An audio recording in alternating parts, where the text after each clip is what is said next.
अपने बच्चों को श्रेष्ठ शिक्षा देना कौन नहीं चाहता, लेकिन श्रेष्ठ शिक्षा के लिए लगते हैं श्रेष्ठ स्कूल, जिसमें होना चाहिए श्रेष्ठ स्टाफ और श्रेष्ठ इंफ्रास्ट्रक्चर। और जब सभी चीज़ें श्रेष्ठ चाहिए तो उसकी फ़ीस भी खासी देनी पड़ती है।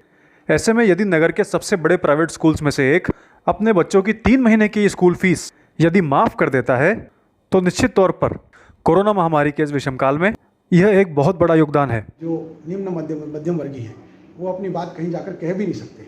उनकी स्थिति ऐसी हो गई है कि उनका धंधा, छोटे छोटे व्यवसाय वो बंद हो गए हैं और वो अपने बच्चों को पढ़ाएं कि क्या करें उनको समझ में नहीं आ रहा।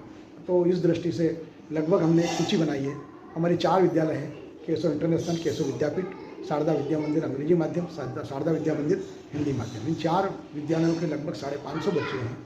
उन बच्चों की ये 3 माह की फीस लगभग 22 लाख रुपये, 550 बच्चे निकले हैं, लगभग 22 लाख रुपये हम ये माफ़ करते हैं उन बच्चों का।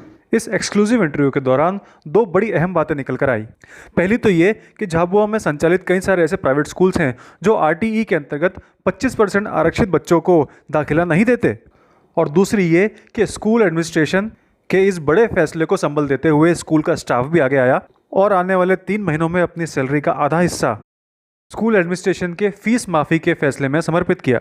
विदेशों से दूर से आकर यहाँ झाबुआ जिले में सेवा के नाम पर यहाँ काम करना चाह रही है और काम करती है। ऐसी संस्थाओं ने भी आरटी के खिलाफ उच्च न्यायालय में जाकर स्थगन लाए और एक भी हमारे जनजाति बच्चों को आरटी के अंतर्गत एडमिशन नहीं दिया।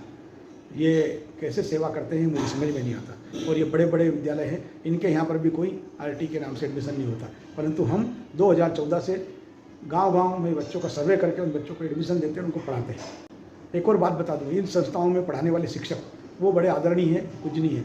उन लोगों ने भी हमारे मैनेजमेंट के निर्णय के साथ सहमति दी। उन्होंने कहा कि साहब यदि आप ये निर्णय लेते हैं तो हम भी आधे शुल्क, आधे वेतन पर हम पढ़ाना चाहेंगे। कौन लोग? शिक्षक लोग, सभी हमारे जो टीचर हैं उन लोगों ने भी निर्णय किया है कि हमको आधे शुल्क देना, आधी पे देना, और उसमें ही हम इनका अध्यापन कराएंगे, लेकिन इनका अध्यापन नहीं छोड़ेंगे। विशेष बात यह है कि कई तरह के व्यवसाय हैं जिनको इस अवधि में सेवा का काम करना चाहिए, चाहे चिकित्सा का व्यवसाय हो, चाहे मेडिकल स्टोर्स का व्यवसाय है, लेकिन आप और हम सब भली बातें परिचित है कि आज उनके दाम किस भाव में हमको दवाइयाँ मिल रही है, किस भाव में सैनिटाइजर मिल रहे हैं।